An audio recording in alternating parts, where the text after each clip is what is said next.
सुप्रभात बच्चों। कल मैंने आपको सकर्मक क्रिया के बारे में समझाया था कि सकर्मक क्रिया किसे कहते हैं, और आज मैं आपको अकर्मक क्रिया के बारे में समझाऊंगी कि अकर्मक क्रिया किसे कहते हैं। तो जिन वाक्यों में क्रिया के साथ कर्म नहीं होता उन्हें क्या कहते हैं? अकर्मक क्रिया कहते हैं, यानी कर्म से रहित। उदाहरण के लिए राहुल भागो, अब राहुल कर्ता हो गया और भागो क्रिया हो गई। अब यहाँ पर कर्म तो है ही नहीं, तो ये अकर्मक क्रिया हो गई, यानी क्रिया के साथ कर्म ही नहीं है, तो कौन सी क्रिया हो गई है? अकर्मक क्रिया।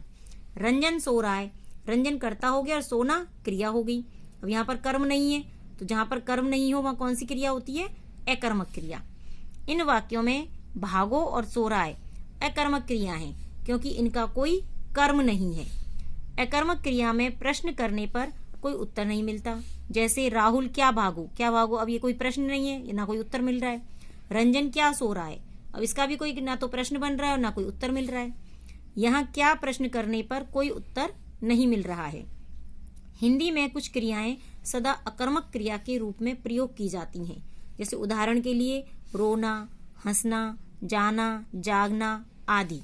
तो बच्चों, अब तक हमने क्या सीखा कि जिस शब्द से किसी काम का करना या होने का पता चले उसे क्या कहते हैं? क्रिया कहते हैं। भाई किसी काम का करना या होना हो तो क्या कहेंगे? क्रिया कहेंगे। क्रिया एक शब्द की भी होती है और अनेक शब्दों की भी होती है। क्रिया का मूल रूप धातु कहलाता है। क्रिया के दो भेद होते हैं, एक सकर्मक और दूसरा अकर्मक। तो बच्चों, आपको ये क्रिया समझ में आ गई होगी। धन्यवाद।